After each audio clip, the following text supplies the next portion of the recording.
Tinggal di sebuah tempat yang aman, nyaman, dan damai adalah idaman semua orang. Namun, tak semua orang beruntung.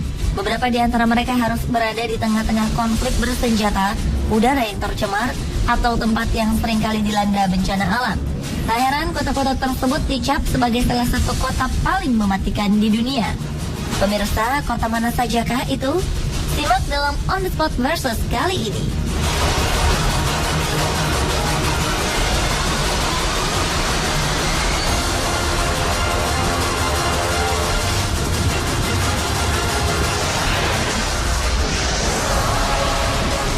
Ada berbagai macam alasan mengapa sebuah kota dianggap sebagai kota yang mematikan.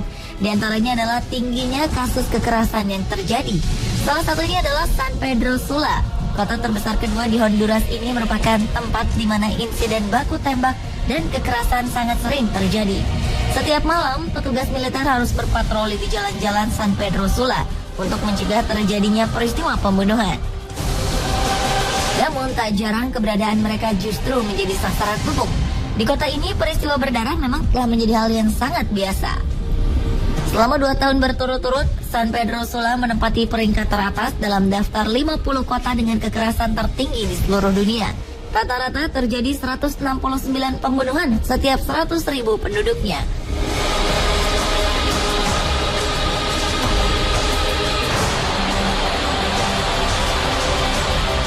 Warga Honduras terancam menjadi korban pembunuhan 15 kali lebih besar daripada warga lain di seluruh dunia.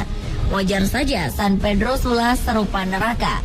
Kota dengan jumlah penduduk miskin mencapai 70% ini telah lama dikuasai kartel narkoba dan kelompok bersenjata. Di lain sisi, kepolisian tidak efektif dan cenderung korup.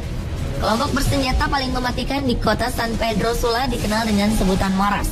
Kelompok ini tak segan membunuh demi menjalankan bisnis haram mereka, yaitu menjual narkoba.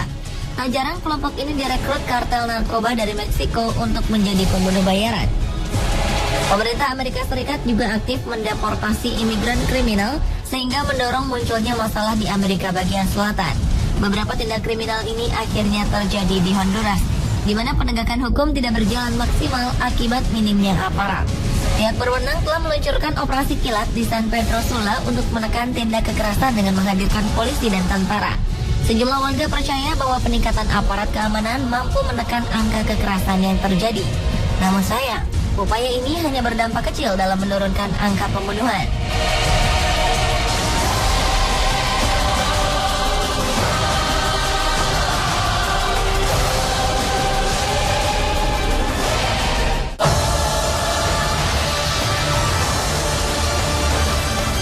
Satu lagi kota yang dianggap berbahaya karena banyaknya kasus kekerasan dan pembunuhan. Inilah Acapulco. Berbeda dengan San Pedro Sula yang penduduknya rata-rata miskin, kota yang terletak di Meksiko ini awalnya menjadi salah satu tempat favorit turis untuk menghabiskan masa liburan.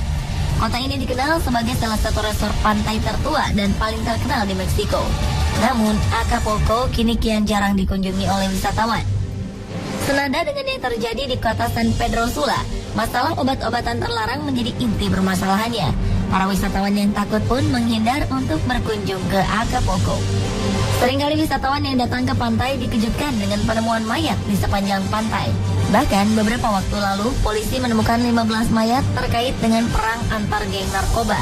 Menurut catatan, lebih dari 30.000 orang tewas dalam kekerasan narkoba di Meksiko sejak Presiden Felipe Calderón meluncurkan tindakan keras terhadap kartel-kartel narkoba pada Desember 2006.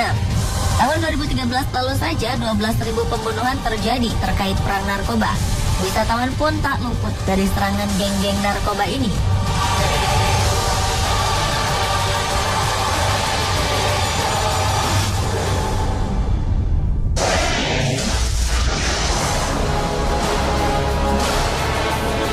Selain dinilai mematikan karena kasus kekerasan, kota dengan tingkat pencemaran yang tinggi juga merupakan ancaman bagi warganya. Terlebih apabila udara yang kita hiruplah yang tercemar. Kota dengan polusi tinggi membuat tingkat kematian lebih tinggi 15 hingga 20% dari kota yang relatif bersih. Dan kota Ahwaz di Iran menjadi salah satu kota dengan tingkat polusi tertinggi di dunia. Di kota ini tingkat polusi berada pada kisaran angka 300. Bahkan menurut sebuah sumber nilai tertingginya mencapai 372. Angka ini menurut WHO termasuk sangat tidak sehat. Dengan kondisi ini, Awas termasuk dalam kategori beracun dan tidak layak untuk ditinggali. Namun anehnya jumlah penduduk kota ini memiliki angka pertumbuhan yang cepat. Pencemaran udara di Awas dipicu oleh buangan bahan bakar kendaraan berkualitas rendah serta industri berat seperti minyak dan gas. Dampaknya beberapa spesies burung nyaris punah. Selain itu dilaporkan bahwa kasus kanker paru-paru kian meningkat.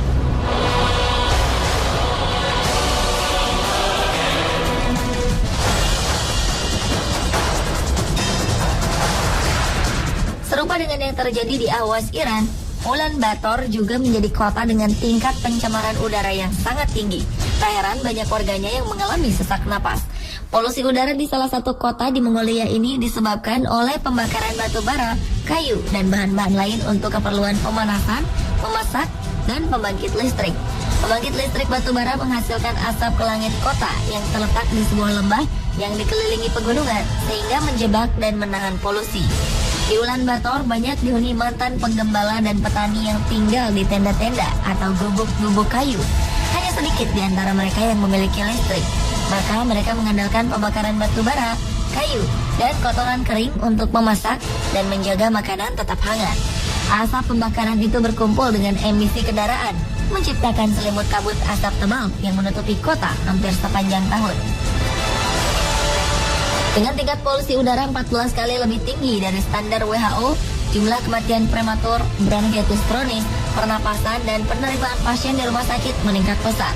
Pemerintah telah berusaha untuk mengurangi masalah dengan memperkenalkan langkah-langkah seperti pembersih berbasis batu bara, bahan bakar, dan kompor modern untuk mengatasi krisis polusi. Pemerintah kota Ulaanbaatar juga menyiapkan dana yang cukup besar untuk mengembangkan bus rapid transit system.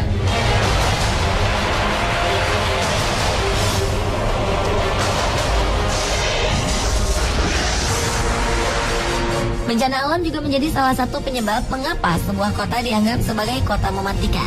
Salah satunya adalah kota Gonaives di Haiti. Kota ini menjadi kota yang paling banyak disapu topan dan badai. Bahkan dalam 1 bulan, kota ini sempat diamuk 4 buah badai besar, yaitu badai tropis Faye, badai Gustav, badai Hana, dan badai Ike pada tahun 2008. Ratusan orang meninggal, sedangkan diperkirakan 250.000 warganya terdampak. Topan tropis Hana menelan korban jiwa 61 orang dan menyebabkan banjir setinggi beberapa meter. Sebagian besar kota itu terkubur di bawah lumpur atau tenggelam dalam air kotor yang berdiri 12 meter di beberapa tempat. Pada tahun 2004, Topan Jan juga pernah menyapu kota ini dan menelan korban lebih dari 3.000 orang. Gonaives menjadi salah satu kota yang rawan badai dan banjir karena kota ini berada di pesisir. Penduduk setempat yang menggunakan kayu untuk bahan bakar sering menebangi pohon di sekitar bukit. Semakin gundulnya lahan, membuat banjir dan longsor mudah sekali datang, serta memperburuk keadaan ketika badai datang.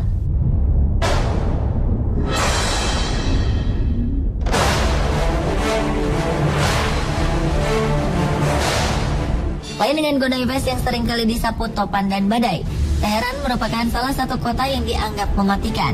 Bencana alam seperti gempa menjadi ancaman yang utama di ibu kota Iran ini.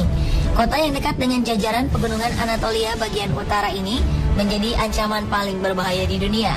Apabila terjadi gempa, maka 13,6 juta penduduk Teheran akan menjadi korban. Gempa besar yang terjadi di Teheran pada tahun 1830 silam bahkan membuat kota ini menjadi kota mati. Bahkan, ancaman gempa besar sempat membuat pemerintah Iran memikirkan kemungkinan untuk memindahkan ibu kota. Hal ini dilakukan untuk melindungi warga Teheran dari dampak gempa yang diprediksi akan segera melanda Teheran.